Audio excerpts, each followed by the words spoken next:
Bienvenidos y bienvenidas a crear juntos una nueva filosofía de vida, admirando los detalles en el presente, porque la vida misma, con su caos, maravillas y pequeñas cosas, nos dan absolutamente todo. Solo debemos verla con una lupa al detalle de todo lo que tenemos en el ahora. Esto es un espacio en comunidad donde escuchamos diferentes perspectivas, pero donde todo converge hacia el mismo objetivo, vivir en plenitud desde los detalles. Esto es Detail Hunters Club. Buenas, bienvenidos a un nuevo capítulo de Detail Hunters Club. Hoy tengo una invitada muy especial. Bueno, siempre tengo invitadas especiales y me acabo de dar cuenta que siempre digo eso, pero no me importa. Les presento a Pauli, una amiga más de este combo, una amiga más de este podcast. Y el tema del día de hoy es cómo transformar su vida a vivir como desde la raíz y desde la conciencia. Pero antes de comenzar, quiero que hagamos un juego para romper el hielo, para que te relajes, para que todo sea más tranqui para ti. Y cada una dirá dos cosas de las que la Pauli de 8 años y la Manu de 8 años se sentiría orgullosa. ¿Quieres comenzar o comienzo yo? Si quieres comentar tú. Bueno, creo que la Manu de 8 años estaría muy orgullosa de lo desenvuelta que es ahora, porque yo de niña era mega tímida y me escondía mucho detrás de Camila, mi hermana. Entonces como que la Manu de ahora es como mucho más desenvuelta, que todavía no lo tiene todo resuelto, pero que sí ha mejorado muchísimo, ya está más extrovertida. Y la Pauli de 8 años. Yo creo que la Pauli de 8 años estaría muy orgullosa de serse fiel a sí misma. Y otra cosa, la Manu de 8 años también a raíz de lo anterior, como a ser más desprendida, como que a ser más independiente y no depender de su entorno, sino como a tomar sus propias decisiones sin que tenga una aprobación externa. Y la Pauli de 8 años. La Pauli de 8 años estaría muy orgullosa como de crear su propia vida. Bueno, y obviamente este rompehielos tiene que ver con el tema. El tema, como ya lo he dicho, es cómo transformar su vida para ser más consciente. Entonces quiero que nos des un poquito de contexto de cómo era la Pauli, no sé, hace 10 años a cómo es la Pauli ahora. Pues bueno, hace 10 años. Ay, espera, hablo un poquito más duro. Listo. Pues hace 10 años siento que yo estaba en la adolescencia, entonces como cualquier adolescente estaba buscando como su propia identidad, su propio yo, y yo también estaba pues en ese momento y siento que en parte como que buscaba adaptarme al molde que ya existía como mujer de Medellín, pues como todas las dinámicas que hay alrededor de eso. Y, y pues sí, como tratando de entender quién era yo. Y hoy es como entender que ese molde me estaba quedando muy pequeñito, que habían cosas con las que me sentía identificada de eso, de salir con mis amigas, de tener un círculo social amplio, pero habían otras que definitivamente como que me sentía encarcelada. Entonces, hoy en día es como más una combinación entre esa Pauli adolescente que estaba intentando buscar su propia identidad y la Pauli de ahora que ya tiene unas claridades como más aterrizadas, como esos no negociables y esas otras cosas que sigue en exploración. ¿Y cómo es Pauli ahora? O sea, ¿cómo te definirías tú? O sea, ¿qué haces? ¿Qué haces más allá de lo laboral, como en tu vida en general? Esa pregunta siempre ha sido muy difícil en general, pero yo siento que a mí me ha gustado mucho explorar. Siento que he sido como muy exploradora en todos los ámbitos de mi vida, como en lo personal, en lo profesional, en lo social, pues como... Entonces sí me definiría como alguien que está en constante búsqueda como de su propia verdad, como de su propio camino, intentando en esa medida pues no, pues como compartir con los demás y no intentando como no generar fricciones ni incomodidades a los demás y así. Y Pauli ahora, ¿cómo vive? O sea, digamos que yo, porque la conozco, sé que ahora eres como más consciente en tu alimentación, en tu vida. Cuéntame un poquito más de eso. Pues hoy en día es como que intento tener una conversación muy honesta conmigo, como con qué me siento realmente cómoda. Y algo muy importante que ha pasado en mi vida es que he empezado como a escuchar mi cuerpo, o sea, cómo se dispone mi cuerpo en un lugar, cómo se dispone mi cuerpo con una persona, cómo se dispone mi cuerpo en un trabajo, pues en contexto, por ejemplo, de trabajo.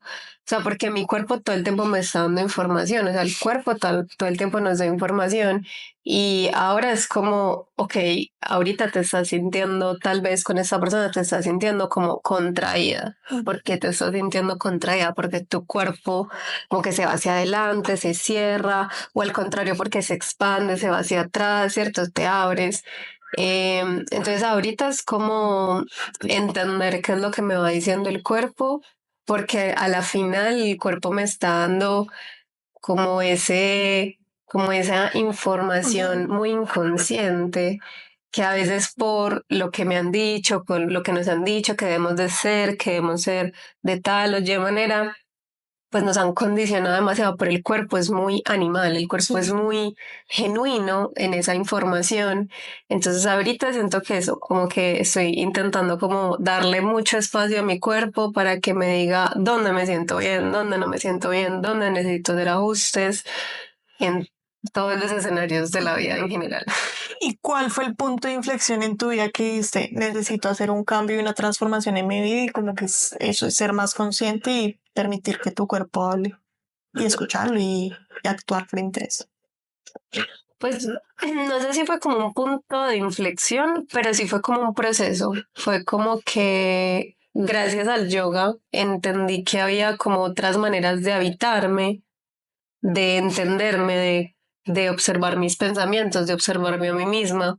Entonces el yoga fue como, o sea, el yoga me dio un montón de información. Esa práctica de física y de meditación me permitió como decir, ok, estás, de pronto no estás tan cómoda como crees, tal vez hay que hacer unos ajustes en la vida, hay que poner límites, hay que tomar decisiones y renunciar a ciertas cosas que creías que eras para ser más honesta y libre contigo misma. Entonces siento que fue un proceso. Siento que a partir de que empecé a practicar yoga, muchas cosas en mi vida personal, pues en el interior se empezaron a mover muchísimas cosas, que eso luego en el exterior se vio reflejado. Pero han sido años y ha sido casi una década de transformación en el que, claro, me sentía como muy incómoda. En la adolescencia era como que, claro, tengo que responder a ciertas estéticas o tengo que responder a ciertos condicionamientos sociales. Y con el yoga fue como que bueno, hazte la pregunta, segura que quieres estar ahí, segura que quieres seguir ese molde. Entonces siento que ha sido como más un proceso que ha sido mucho gracias al yoga y al cuerpo. Ok. ¿Y qué agradeces de esta transformación que has tenido? Has tenido, o sea, como que tú digas, pues, gracias, Pauli, por haberte permitido esto. Muchas cosas. Sí, no, yo siento que esta práctica, pues y estas decisiones me han permitido ser más libre, ser más auténtica conmigo misma y responder a mi propia verdad, responder a mis propias creencias, a mi propia voz, porque claro, a veces está la familia, están las amigas, está la sociedad en la que habitas y es como todo el tiempo te van a decir qué tienes que hacer, pero muy poco espacio hay para hacerse la pregunta de yo qué quiero ser, ¿cierto? Yo cómo quiero habitar el mundo. Entonces, sobre todo es como agradecerle a la práctica y agradecerme a mí misma también, pues, y a las personas que me han acompañado, como a permitirme elegir esta vida que he construido con otras personas también. Y bueno, como todos los procesos no son lineales, ¿qué bajas has encontrado en ese proceso? Porque suena como muy lindo y todo, pero pues sabemos que no todo ha sido tan hermoso.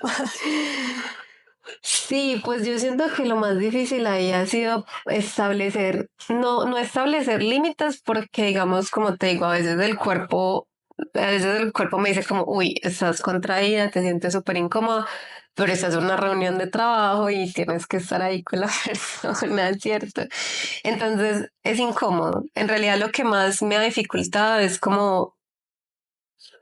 como que los demás entiendan que yo puedo ser un ser individual, que no porque establezca límites, o sea, establecer límites no es algo malo y no es negar al otro, sino precisamente es darte un lugar y permitir que el otro ocupe un lugar como se le sea posible. Sino que establecer límites es algo muy incómodo y la gente lo ve como un ataque, pero es simplemente también permitirse, o sea, cuando uno le ponen un límite, como decir, "Ah, ok, espera, para un segundo, qué es lo que está pasando", y como decir, ok, y ya comenzar a moverse en eso, como que también dejar de verlo como algo incómodo, sino como una herramienta y una función para tener una mejor convivencia.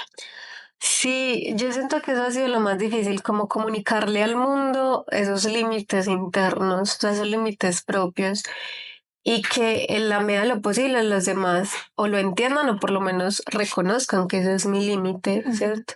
Entonces creo que lo más difícil ahí ha sido como ese diálogo hacia afuera, como, oye, esto no es negociable para mí y la otra persona ya tomará sus propias determinaciones, pero ha sido lo más difícil porque claramente ha resultado en duelos, en dejar ir, en soltar, en reconocer que el otro no tiene que adaptarse a mi límite y si decide irse, está bien.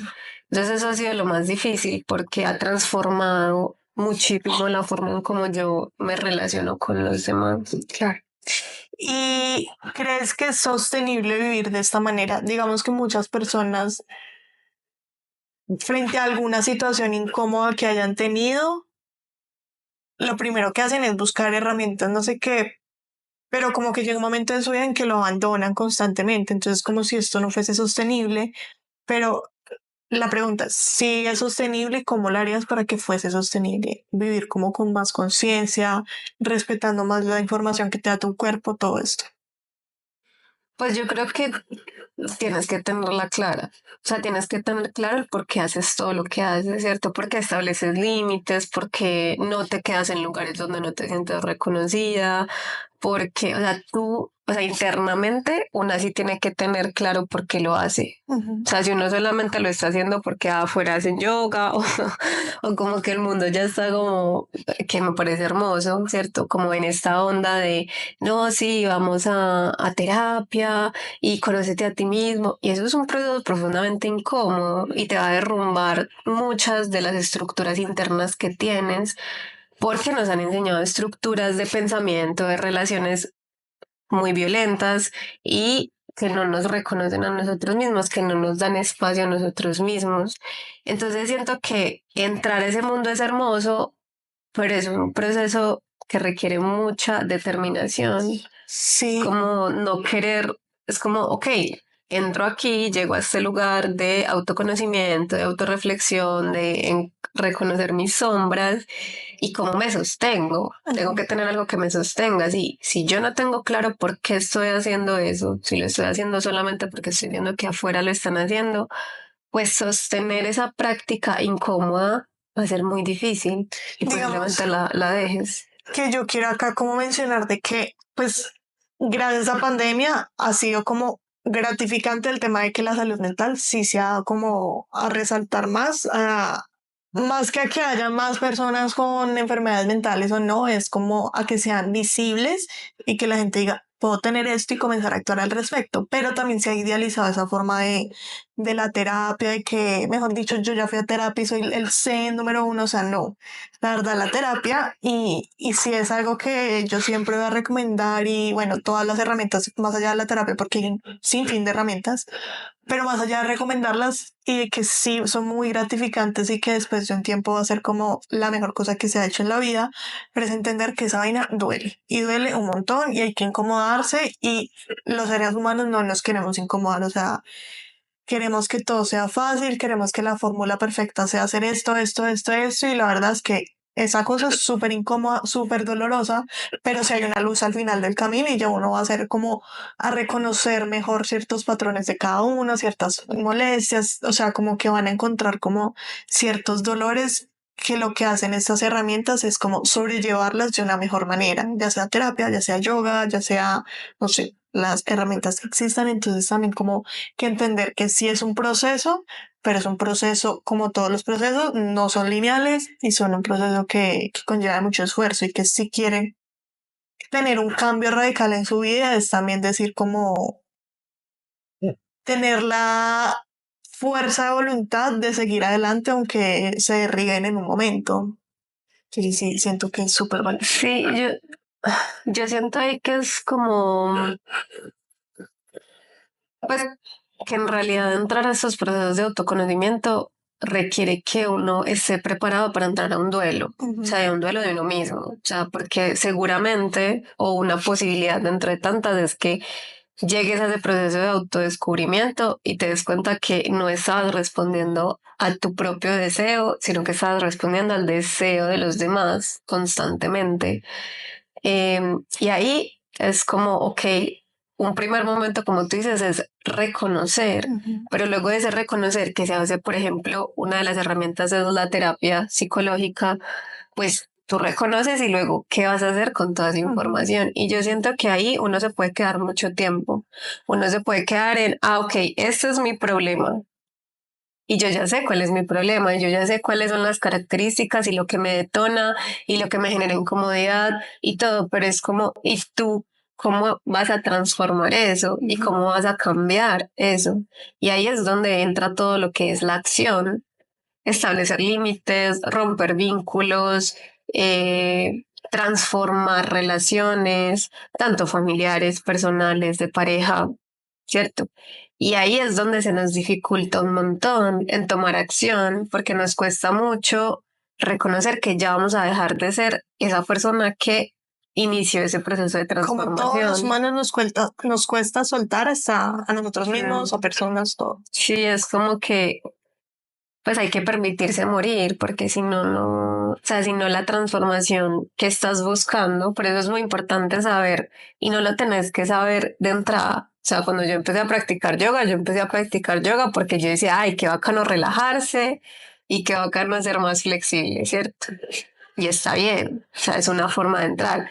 Pero con los años me di cuenta que era algo más profundo, que me estaba invitando a explorar otras cosas de mí, a darme cuenta que yo estaba actuando muchas veces desde lo que había aprendido y no realmente desde lo que yo deseaba y anhelaba.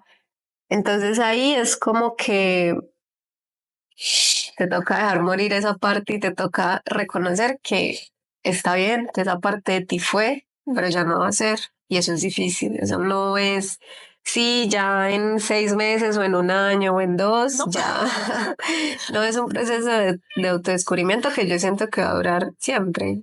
Sí, y aunque sean como momentos dolorosos, como que es parte de la vida, pero también como que trabajar al mismo tiempo en no permanecer en eso, o sea, no permanecer, es que yo solo sufro, es que yo no sé qué, sino como que también a la par, como que tratar de embellecer ese proceso, de que cada vez sea más agradable y como al tiempo te estás autoconociendo, también hacer cosas por ti misma que de verdad sean agradables, porque pues no todo puede ser negativo, todo tiene que ser una balanza y cierto que muchas personas cuando están en este autodescubrimiento es como todo está mal, ya mejor me muero, o sea, literal es como es un proceso y no es fácil, pero por eso también uno también lo hace como acompañado y busca como personas, una red de apoyo, terapia, o sea, de verdad son como infinidad de herramientas para sobrellevar mejor este proceso y que como uno siempre ha dicho, o sea, como que últimamente se escucha más, como que hay que disfrutarse ese proceso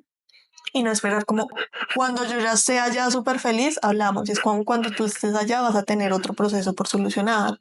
Entonces, como que haz que ese proceso, que aunque es un proceso doloroso, también sea algo gratificante y haces algo que te haga como lo necesito hacer y me emociona y es como un reto más en la vida. ¿Y qué consejo darías a personas que se quieran como meter a este mundo de un autodescubrimiento? No que lo hagan, pues que lo hagan y que, pues, que, que estén abiertos a ver lo que hay que ver, ¿cierto? A transformar lo que hay que transformar, que no tengan miedo a morirse, que no tengan miedo como a que esa versión que conocen de sí mismos, si ha de ser necesario, muera, ¿cierto? Que tengan una red de apoyo. Pues yo siento Sí. que a veces este proceso individual de autoconocimiento, de toda esta autoayuda, Pues claro, el autoconocimiento es muy importante, la autopercepción, el autoestima, son elementos del ser humano súper importantes, pero yo a veces siento que en esos discursos se disfraza el hecho de que no estamos solos, o sea, somos seres interdependientes, dependemos de otros seres vivos, tanto humanos como no humanos, pues otros animales, que eso, pues que por ejemplo, en mi caso, mi perrito es un ser que me ha mantenido a flote en muchos momentos difíciles y que esos seres son los que al final nos sostienen en esos procesos de autoexploración, porque es que no solamente es yo sola tratando de entender mi mundo interior, sino que es yo intentando entender mi mundo interior y a la par comunicándoselo al mundo y compartiéndolo con el mundo, con otros seres. Entonces yo siento que ahí es como tener una red de apoyo que te sostenga, o sea, que te reconozca y que te dé un lugar, que aunque estés súper perdida, como que te diga todo bien, estás perdida, pero aquí estoy contigo. Yo siento que eso es muy importante. A veces en ese autodescubrimiento uno se da cuenta que hay personas que van a estar para vos y otras que no, y está bien. Cada uno tiene un poquito. Sí, uno también tiene que entender que no, pues que somos seres que individualmente tenemos el derecho a tomar decisiones así, así el otro nos haga daño, consciente o inconscientemente, y seguir en la búsqueda de redes de apoyo, que puede ser la familia o puede que no, puede ser los amigos, puede ser personas que conozcas, pues o sea, yo siento que es muy importante reconocer y recordar que somos seres sociales, que somos seres que todo el tiempo interactúan con lo de afuera, con otros seres vivos, y que necesitamos recordar que esa red de apoyo siempre debe estar ahí, porque solos no estamos en el mundo y no vamos a sostenernos de forma individual. O sea, un ser en el yoga pues se habla como el tema, pues en muchas religiones se habla como en el tema de la iluminación o bueno, como esto, uno no se ilumina solo, o sea, uno lo que hace es como que intenta como alumbrar ese mundo interior para compartir esa luz con otros, si no, no tiene sentido. Sí, total. Bueno, muchas gracias. ¿O quieres compartir algo más? Yo siento que es muy bonito, pues como que las personas se den el espacio de autoindagarse, Sí. autoexplorarse y que lo hagan, pues que no les dé miedo como en serio morirse un poquito a veces es Sí. importante. Bueno, muchísimas gracias por participar en este capítulo y muchas gracias a las personas que llegaron hasta acá. O sea, este episodio fue súper reflexivo y la verdad, quien se quiera dar la oportunidad de hacerlo, súper bienvenido. También si quieren preguntar, indagar, compartir con esta comunidad que cada día se está como ampliando muchísimo más, súper bienvenidos. Los invito a seguir escuchando este podcast de Tail Hunters Club en las plataformas de Spotify, YouTube y también contenido en redes sociales como Instagram y TikTok. Así que nos vemos en un próximo episodio. ¡Chao! Chao.